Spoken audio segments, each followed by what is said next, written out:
Hey, everybody. Welcome. My name's Marilyn. I'm a codependent. My whole brain went blank after that marvelous introduction. It was really wonderful. Thank you. And my coda birthday is 8/26 of 2008. To me, that is just really remarkable that I've been working this program for that long and the changes. I believe that there is someone here in this meeting that I met at my very first meeting back in 2008 and at my second meeting. So that to me is also remarkable. It's wonderful to see some friendly faces, and it's wonderful to be here with you, Sarah. I can't wait to hear you share as well. So, to be honest, a couple of days ago, a week ago, I had a general idea of what I was going to talk about.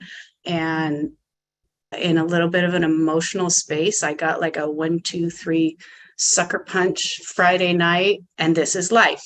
This is life. I got really emotional for a day or two. It used to be if I got punched in the gut emotionally, I would run upstairs, pull up the covers, and hide, or I would lash out and try to cause some drama somewhere. I definitely wouldn't show up for my life. I wouldn't show up for my recovery or for others.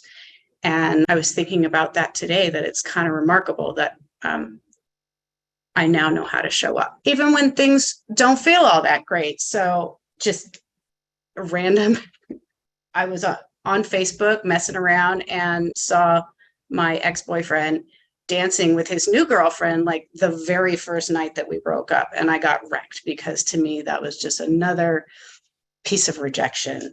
And then that same night, my ex-husband decided to email me and tell me that he's not going to honor the terms of our divorce from 5 years ago.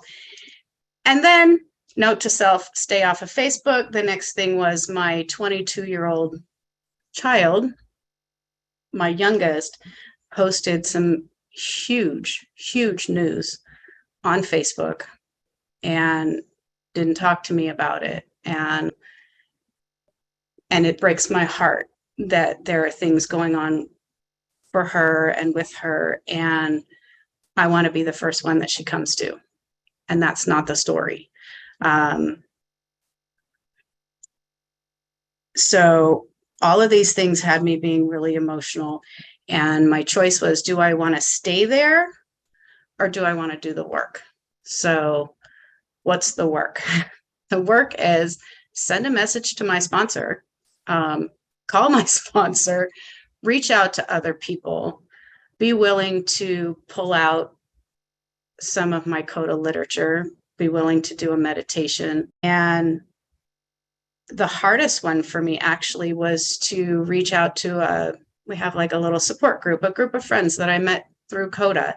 And we support each other to put out there just the feelings of rejection and unworthiness that were brought up by these three really, to me, they were really big events. Are they earth shattering? No. Am I going to be okay? Yeah. But to ask for help has been one of the hardest things for me to learn, because I was taught not to be whiny. I was taught to shut up about it. I was taught to not be dramatic or emotional. I was taught that how I felt was stupid. I was taught to keep the secrets. A lot of things that I was taught from childhood come forward when I'm challenged. And it was really sweet that one of my friends called me today and I got to process on the phone some of what was happening for me and some of why I was feeling this enormous amount of rejection. And it goes all the way back to childhood. It goes all the way back to the trauma from the beginning. And I really find that when my emotional state is out of proportion to the situation, first I have to check in with other people and go, am I out of proportion, or does this warrant the amount of energy that I'm giving it? And if it's out of proportion, a lot of times it's from my history. It's from my childhood. It's it's an inner child thing that I need to work on, which is something that I share a lot with my sponsees and with my other friends in recovery. Is I talk a lot about the inner child. And as I was crying my eyes out on the phone with my sponsor, she gave me examples of the amount of compassion that I can show for others, examples of when she had gone through things and I could give her this tremendous amount of compassion, and how I can be with my sponsees and give them all this compassion. And she said, what would it be like to give that compassion to yourself? What would it be like to give that compassion to yourself for the woman you are today, for the mother you were back then, for the wife you were back then, for the child you were back then? And it's funny that I still have this resistance, like a lot of resistance to giving myself any compassion or grace. But that's what was needed and necessary. Because I have, for so many years, sought all of my value and validation and self-worth. I've sought that through other people. So then the pendulum swings. I talk a lot about balance, that thing that I'm reaching for as I swing from one extreme to the other. And so not wanting to seek my self-worth and validation through everyone else can also make me then isolate and not be important enough and not want to speak up and not want to ask for help and not want to, because that pendulum swing, because I'm not supposed to need other people to make me feel better. This is true. But man, the support's amazing. It's amazing to have people who can reflect back at me the things that they see that I can't see. I knew I needed to go to my higher power first. I spent a lot of time in prayer and meditation. I knew I needed to do some writing. So what I did today was to pull out the recovery patterns of codependence. And that's the 4 pages that have the denial patterns, the low self-esteem patterns, compliance, control, and avoidance. This has been a tool since the very, very beginning of my recovery. They have some of these in the Coda Blue Book, and I know that they've added more since then, which is really exciting. And what I like about these pages in particular is they have the codependence often side, but they also have the in recovery side, because that word balance, again, is when I'm looking at where am I, how do I feel, what's going on with me, what's the solution, it's not all about what I'm doing wrong, because I can tell you what I'm doing wrong a lot and everything that's wrong with me and how codependent I am and all the things that blah, blah, blah. But then there's the recovery side where I can also find the things that I do well. I didn't fire off at the people that hurt me. I did speak up. I did send my daughter a text and say that I was sad about reading it on Facebook instead of having a conversation with her, and that I was open and willing if she wanted to share with me. And I even want to judge myself for that, for the, do I get to tell her I'm sad? Yes, I get to tell her I'm sad. I didn't say you hurt me. That's different. It was okay for me to say I'm sad. And also put in there, how can I support you? And I'm open. Because a lot of what this program has taught me is how to get into acceptance. How to get into acceptance of, this is who she is, this is how she is, this is what she's in at this moment. They, all of them, this is where they are, and to accept them as they are in the moments that they're in, just like I want other people to do for me, to accept me as I am in the moment that I am, and not try to force them to change to meet my needs. Wow, I used to My daughter's a really good reflection of my relationship with my mother. I used to need her to be better to fix it for me so that I didn't feel bad, right? And how unhealthy was that? Um, I live with my mother now, and she is my very first extremely enmeshed codependent relationship. We've come a long, long way, and there's still a lot there to deal with. And I grew up being treated as completely incapable, being told that I had all the options and opportunities in the world and that I was thoroughly loved.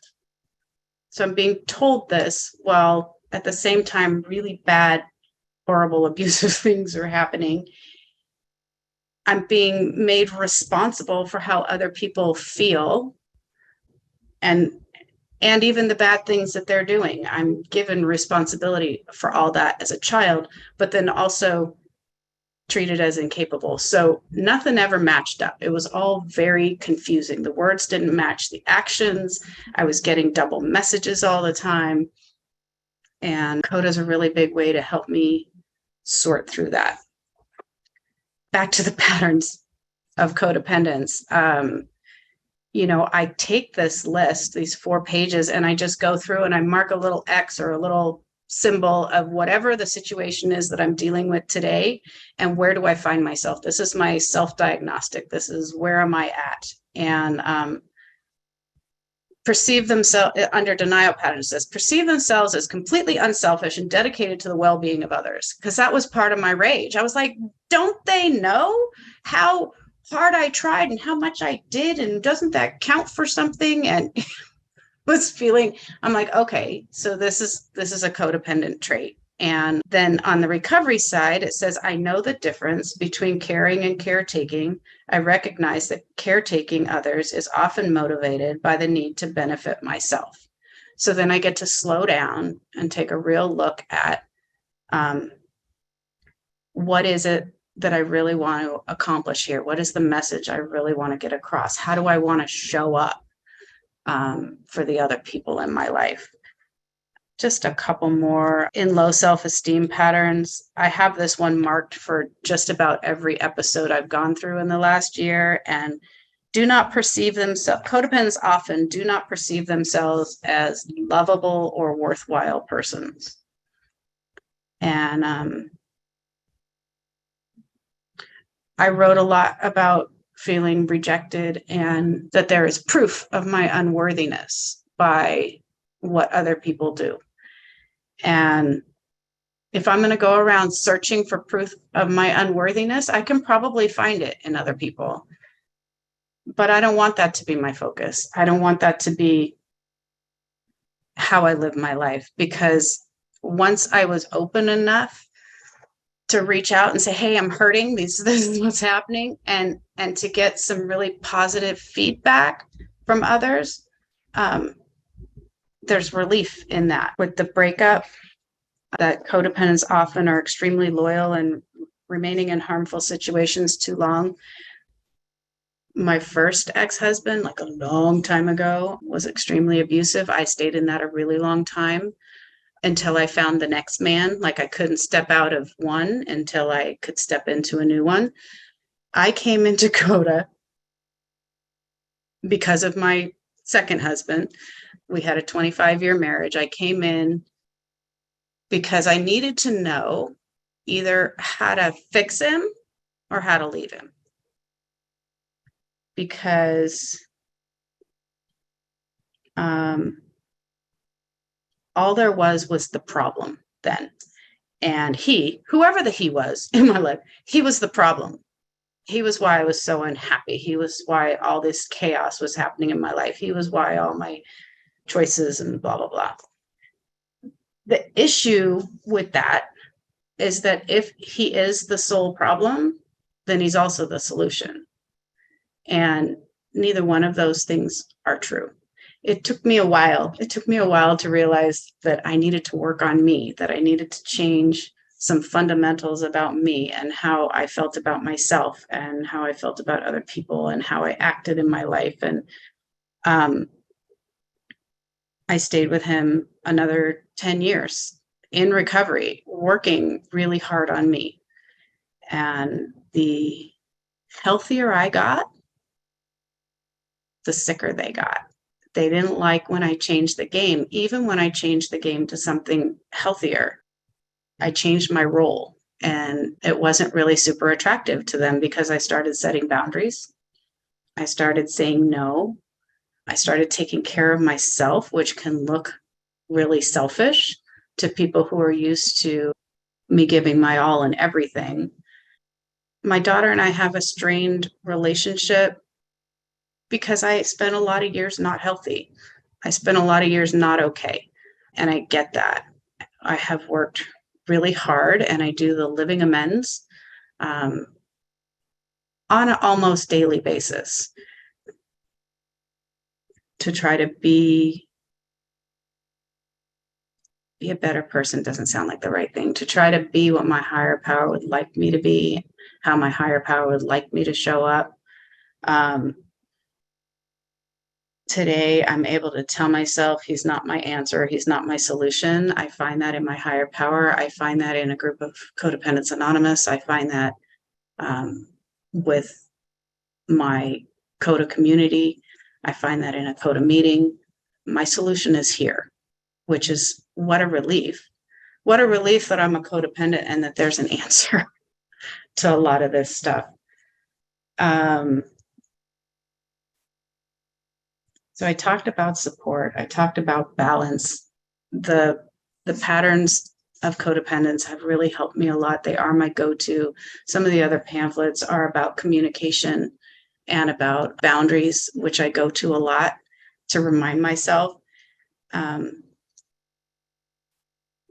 the sponsor-sponsee relationship is where I learn about healthy relationships.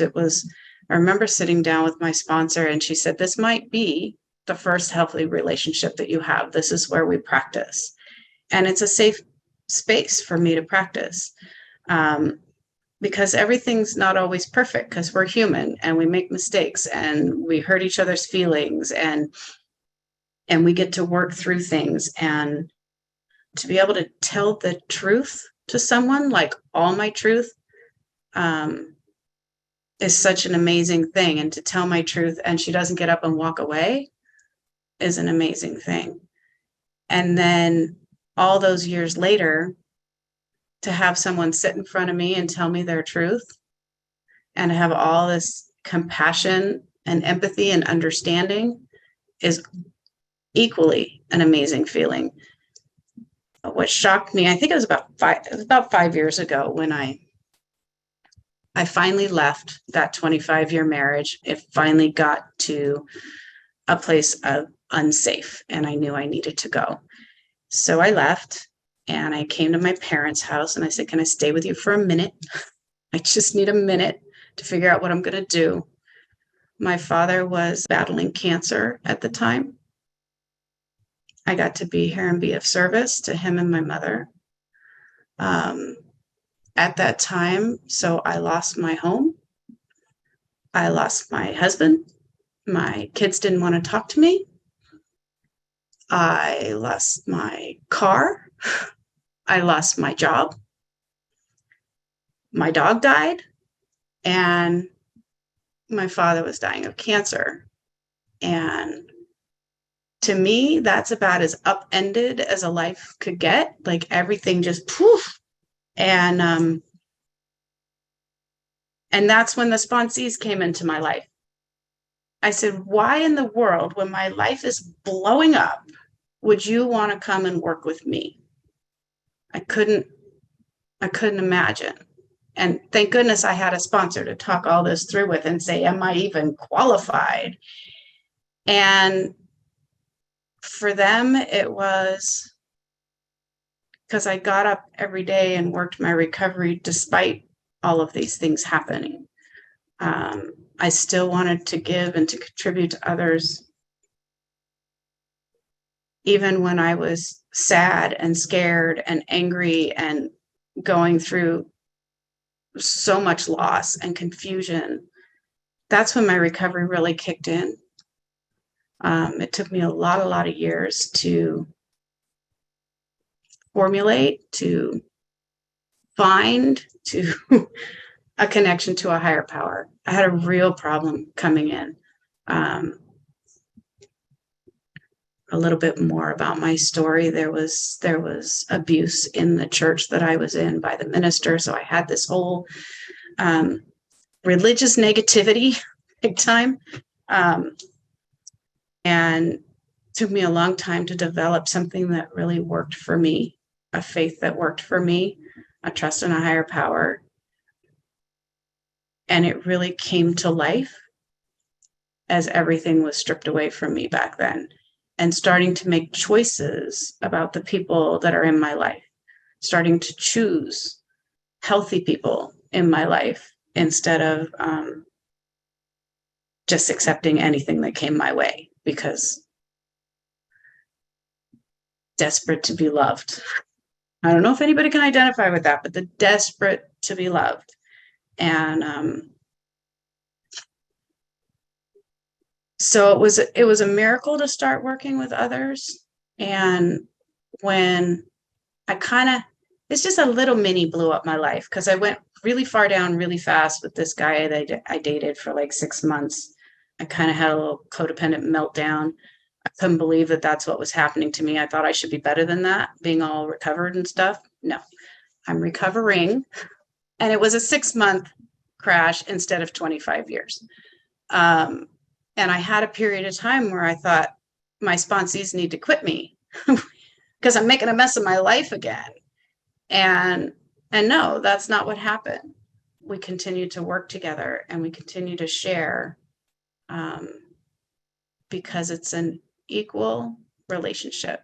And I get to share about the things that I'm going through and the struggles and the battles, but also then, what did I do? What did I do to take care of myself? I don't know, a week or two ago, she says, so you say do the work. What is the work? And I'm like, oh, the work is, let's get out these patterns. Let's make all the little check marks. Let's do some writing. Let's go over to the recovery side and let's look at the things that we're doing well. That's part of do the work. Get back into prayer and meditation is part of doing the work.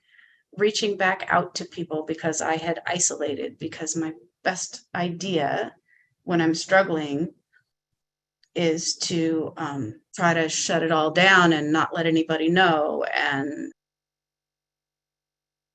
and hide the truth, because I was taught that at a really young age to hide that. So I might have done it for a short period of time. The night that stuff blew up Friday, I didn't know who to call. I couldn't figure out what to do. But by the next day, I was reaching out. And today I reached out a little more. So that's a lot quicker than a 3-month crash and burn that I used to have. So it's progress, not perfection, for sure. I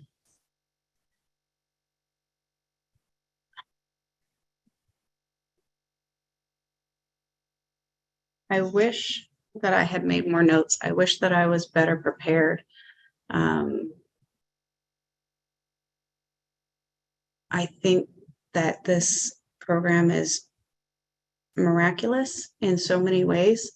The person who I used to be, I'd be trying to cover up everything that I was feeling. I would be trying to hide from it. I'd be definitely jumping into a new relationship to try to fix how I feel. And I'm not doing any of those things. I didn't reach out to hurt anybody who hurt me. To me, I don't do that on my own. On my own, I create chaos. I create drama. And so I know for sure today that there's something bigger than me that's helping me. But like I said before, I also know that I can't do that on my own. I can't do that without the reflection of others. I think it's important to have people in my life that have known me a long time and can remind me how it used to be. Not so that I get stuck there, but just to remind me of how it used to be. And also remind me of the things I can do better today. Like, it was hard to hear when I was crying and my sponsor says, "So what's the payoff? What's the payoff for sitting in what you're sitting in? For holding on to what you're holding on to? What's the payoff? Because every action has a payoff." And I didn't like it. I tried to change the subject. I tried to tell her, but another thing about what the other person did wrong. And I couldn't see beyond that for like a long time about what the other person did wrong. But today, I'm willing to take a look at me. It might take a minute, because sometimes I think because I was never heard when I was young, sometimes I need to just kick and scream for a minute. And I need people in my life that can listen to me kick and scream for a minute. Sometimes I need to yell about it. And I'll call my sponsor and say, "I'm not ready for solution. Can you just listen for a minute? We'll get there. Like, I'll get into what the solution is. But right now, can you just validate that what happened really sucked and that it's okay that I feel all these feelings?" And I'm really grateful that I have people in my life that will let me do that, but they won't let me stay there, right? I don't get to do that forever and ever and ever. So I'm grateful for that too. My dad has since passed. I'm living here with Mom.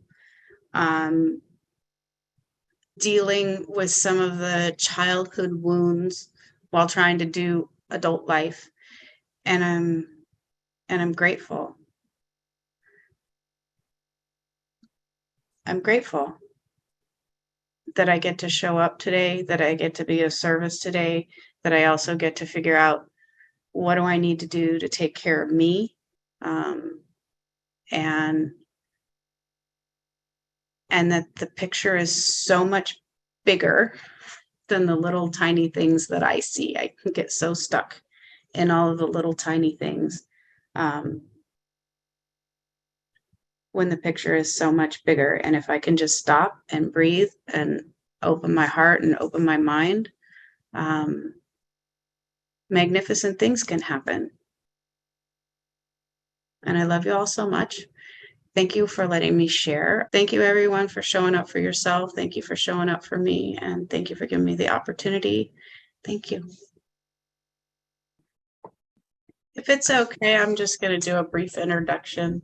No, I love you, Sarah. And I'm so happy that you said yes to come on and share with everyone. And I think it's amazing that we can come from such different places and have so many similarities, even though we come from such different places. And the bond that we have formed has meant just the world to me. And I'm really, really glad that you're here today. And I can't wait to listen to you. Thank you, Marilyn. Yes, that bond is certainly strong, and I'll certainly get to that. Hi, I'm Sarah. I am a recovering codependent. Sometimes I feel like I'm a raging codependent, but more recovering, hoping more lately. And I really appreciate all you being here to give me the opportunity to share and to be of service, I hope, in some way. So just to kind of start with how I even got into CODA. It was the beginning of August 2021, and I had gone to probably 2 meetings. My husband and I were having like just fight after fight after fight, and I was just miserable. The more we fought, the more I realized I used to think I always had, I was the perfect one, of course. He was the problem. And then started realizing that, yes, I had stuff to work out. But I found myself on the floor of my bathroom in August 2021 with not suicidal, just with no will to live, like absolutely no will to live. And the shame, the pain, the loneliness, all of it was just overwhelming to the point that I reached out to a friend that I had made in one of the meetings that I had gone only twice. And he was amazing. He really just texted with me. I told him it's not that I'm going to do anything to myself. I want out. He actually put me in touch with Marilyn. And August 18th, 2021 was the first time we met. That's my CODA birthday. And my life has changed since then. And I will definitely get to Marilyn, but just to kind of give a brief background as to how I got there. Yes, the fighting was there, but what's the origin story, so to speak? I think, like many of us, probably I've heard, at least in the meetings, in the rooms, I grew up, thank God, nothing too traumatic as far as I had understood. I found out later other things, but I found that as a child, I think I was on autopilot a lot. I needed to cope. I needed to just be in control of. I lived with I felt a lot of fear growing up, and I felt a lot of lack of safety, and I couldn't ever pinpoint it to anything specific. The way I looked at my life, it seemed pretty normal. I am the oldest of six siblings, and we emigrated from Canada to South Africa when I was about 11, and that really did a number on me. I was miserable. I used to force myself to cry. I can't believe I'm sharing this every night, and then tell my sister to go tell my parents, make sure you tell my parents, I'm crying, I'm miserable, I want to go back to Toronto. And then I started going to therapy and felt very, very untrusting of my therapist because she was friends with someone that I didn't like in the community.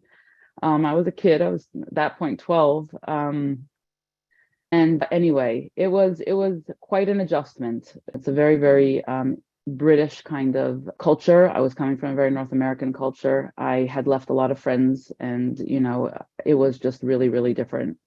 But adapted and adjusted as one does, and still lived with the lack of safety and tremendous fear. And now that I see it for what it is, I didn't even realize it at the time.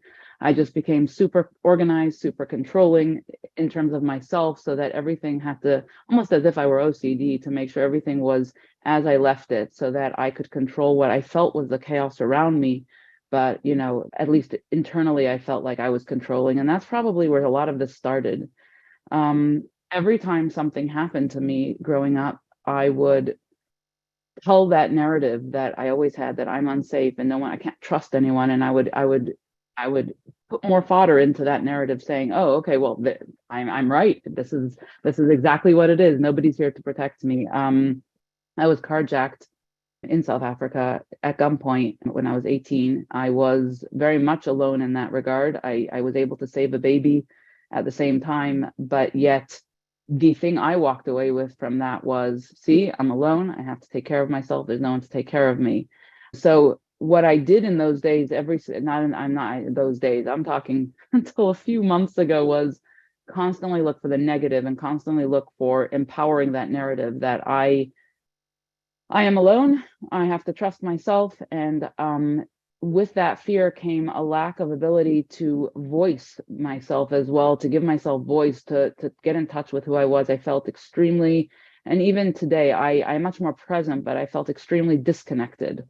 Even though I thought I was connected, I was extremely disconnected. And I found out recently, about a year and a half ago, that through hypnotherapy, that I had apparently had an incident with my doctor, my pediatrician, when I was 4 years old. And I recall it very clearly through hypnotherapy that my mother had to walk out of the room at that moment because my sister was crying or something.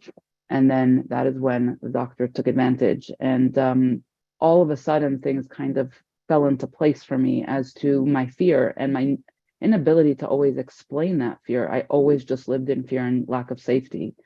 I've heard in the rooms many times the worthiness. I never even thought about it. It wasn't even a concept for me. Of course, I wasn't worthy. That wasn't even a question in my mind.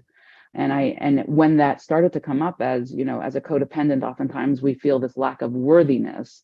I all of a sudden started thinking about it, and I was like, well, of course, yeah, I'm not worthy. Hello, what are we talking about? I don't love myself. I'm very, very hard on myself to make sure that I'm perfect at everything. Another pattern of codependency as well for me. And so it was a lot. It was a lot to think about. And I realized what I was doing is the fear of intimacy. Every time my husband tried to come close, every time things were good with us, it was almost cyclical. I'd have to push it away because I could not get close, because I could not trust, because I had told myself over the years that the other shoe will drop. So what I would do is, instead of there waiting for the chaos that obviously wasn't coming, I created the chaos. I just kept creating chaos and creating this distance between us. And God bless my husband. He's like, I am not walking away, but you've got to get help. Like, this is not, we've got to work this stuff out. I'm here for you, but I can't do this, and it was around then that I met Marilyn. I'm not sure, but for me, it was almost being at sea without an anchor and finding that anchor that I could say, okay, I have something I could hold on to. Someone speaking my language. I understand, like, they get me, because I certainly didn't share my defects of character with everyone else. On the outside, I was a workaholic. I'm very good at what I do. That's where I escape to. I can escape to work. Thank God. I am very grateful for my 2 children, and I was able to be an excellent mother. I'm sure, to the best of my ability, obviously, but it was really, really with relationships that I had this fear. And I'm sure it definitely trickled into the kids as well, with just being very overprotective and just always living in fear and not letting them just be and do their thing. So I met Marilyn, and we have met, I would say, pretty consistently. We meet every single week on a Tuesday evening, and that is the highlight of my week oftentimes, because it's just, first of all, you get to see Marilyn. And I don't know, like, I think Zoom needs to, like I was saying to her earlier, it needs to like emit energy. But imagine walking into Starbucks and you just feel this force of love coming at you, and it's not coming from the barista, it's coming from Marilyn.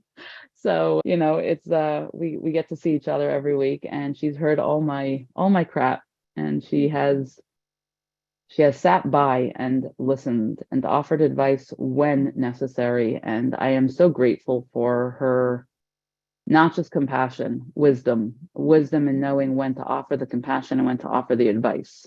And reading when I'm willing to hear the advice and when I'm not. There are times she'll just sit there and she's looking at me and putting her hand out, and then there are times she's like, I'd like you to consider this. And I think that that's a gift that you have, Marilyn, and that is certainly something that it goes noticed every single time I'm with you, to have a sponsor that's able to really read the situation when you're caught up in your own spirals, or your own, for me, it was more like I felt like a spider web, where I was kind of like stuck in it. I'm extremely grateful for that. So that's when recovery started. And I made sure to go to a meeting every week until I felt like I'm doing great. I see Marilyn once a week. I don't need a meeting anymore. Well, a meeting, I'm fine. I'm just doing the work. I'm reading the information, and I'm talking to Marilyn. And once I'm talking, then that's recovery, right? I can just talk about it and then go home and then keep doing everything I was doing before. So a lot of humility, a lot of recognition that I had a long way to go. And I think for me, one of the most difficult pieces was balancing the shame and the judgment. And I'm better at it, but that for me has always been the hard part of being able to acknowledge that, this is an issue for me. And at the same time, not feeling the horrible, lack of a better word, the horribleness of the fact that I am there, and more acceptance of self. So step 3 was tough. Sometimes it still is, but I meditate more. And so that has helped me with step 3, because again, as I mentioned, I needed to control. I needed to manipulate. I needed to contort myself. I needed, and I am a giver, and, I needed to fix everyone, because if I could fix everyone, then of course I'm great. Little did I know that fixing everyone was really just stepping aside from who I was and what I needed. And not that helping other people is not incredible, but the extreme with which I was helping everyone else was questionable for me. And so step 3 has been tough, and the insanity I feel sometimes. But now I'm a year and a half, I'd say, whatever, 2 years, nearly 2 years, a year and a half in. I'm at meetings now. I bit that bullet and started going to meetings, and every week, and even when I'm not in the mood, I know that I will walk out feeling that much more enriched. And I make a point at every meeting. As I walk in, I make a point of saying I am here to learn something from everyone, from each person in the room. And sometimes it's interesting. Sometimes for me, a person will share and I always have compassion, but it will irritate me. And I'm like, hold on a second. What is it about me? What is coming up for that person that is a mirror image of myself that I need to work on for me? And it's not to make it a selfish experience. It's everybody has something to offer and to share. And I really want to be able to benefit from everyone. And sometimes it's about just being compassionate. And that in and of itself is, even though I don't understand what that person might be going through, the fact that I can still be there with empathy and compassion is the lesson that I take in terms of seeing the world with much more expansiveness and much more connectiveness, as opposed to me being on an island all alone, because it was always me being on the island alone and everybody else is fine and I'm the one with the problem. And not that I think now everybody has a problem, but I think actually, no, I can share with other people. I'm there with other people. I'm not alone. So that has been something that I have found has helped me a lot in recovery. And it helps me a lot with the meetings, because it really helps me really make it a very profound experience each time, just from the people I'm surrounded by.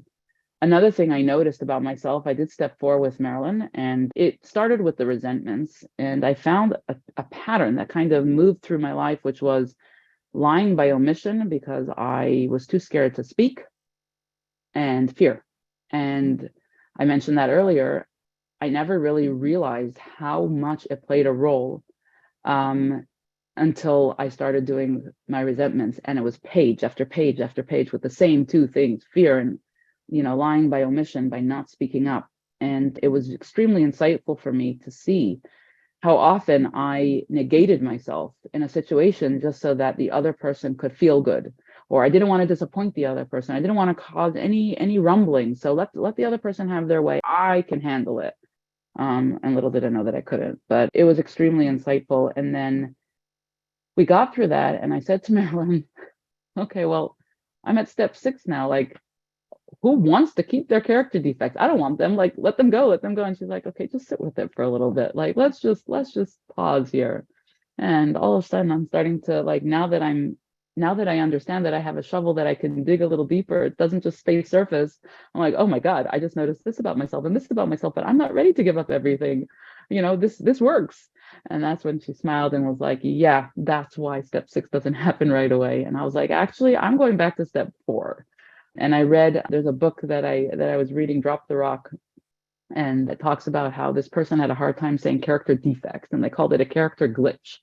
And I was like, yeah, for someone like me who's extremely judgy of myself, these are glitches. I'm still trying to convince myself that it's not a negative thing, but glitches. And so I went back and redid step 4, and this time the focus was really not so much on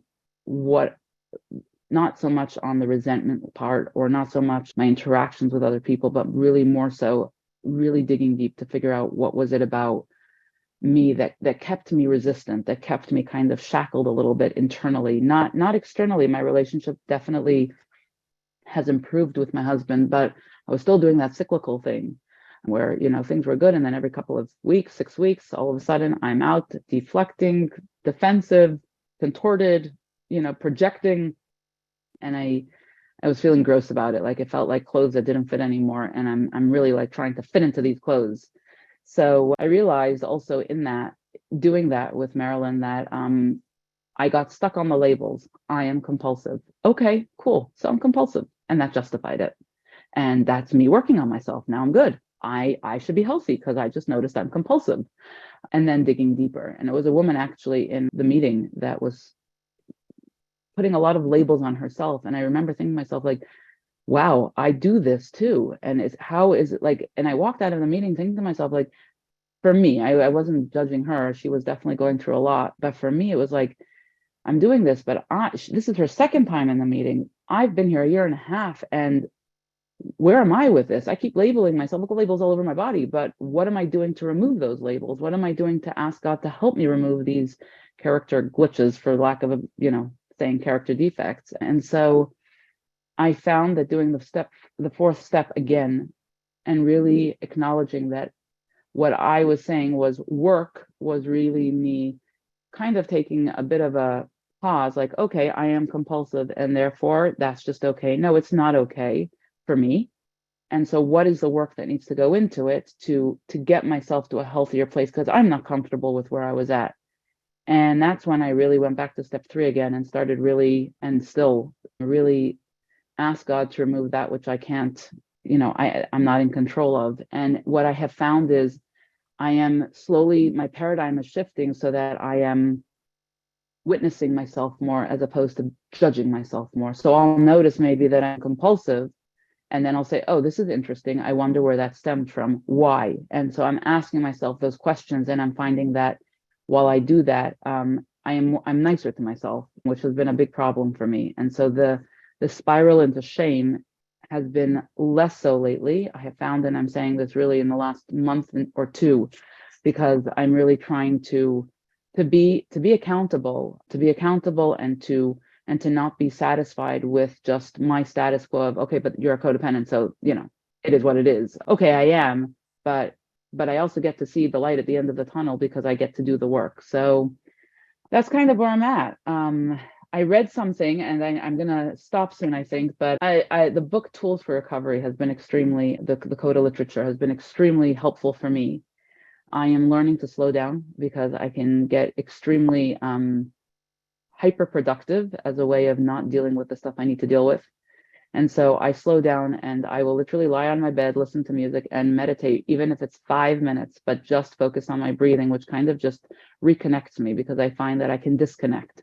And when I say disconnect, it's really like the autopilot. Like I'm doing everything I need to and interacting, but I'm not feeling.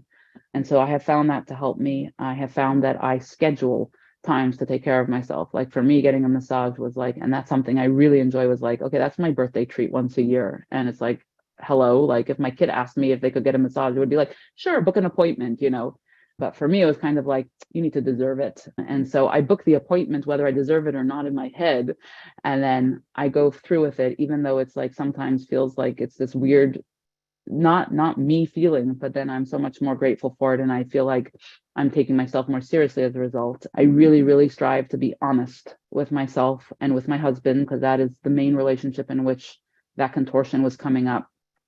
And in boundaries, when someone, in relationships, if something doesn't feel good, then I feel less fear. I still feel fear sometimes, but much less fear to be able to say, this is where I'm at, which is very new for me, to do. And so, and being present, really being present. And I find that being present helps me when I show gratitude to God, to my higher power, because I take a moment to close my eyes in the kitchen, let's say, or in the dining room, or in my car at a red light, and I'm like, thank you for this. And it just really grounds me back to where I am, even if I'm feeling that anxiety come up, or the fear, or whatever it is. And so I am extremely grateful for that. And I read something, I was reading a book, and I'm going to share it because it had such a profound impression on me. So if you bear with me for a moment, and then I'll wrap up. It says, this being human is a guest house. Every morning is a new arrival. A joy, a depression, a meanness, some momentary awareness comes as an unexpected visitor. Welcome and entertain them all. Treat each guest honorably. The dark thought, the shame, the malice, meet them at the door laughing and invite them in.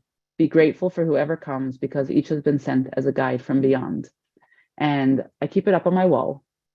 And I stopped being present means I'm witnessing more. I'm like, okay, I'm feeling very frustrated. I'm feeling this fear.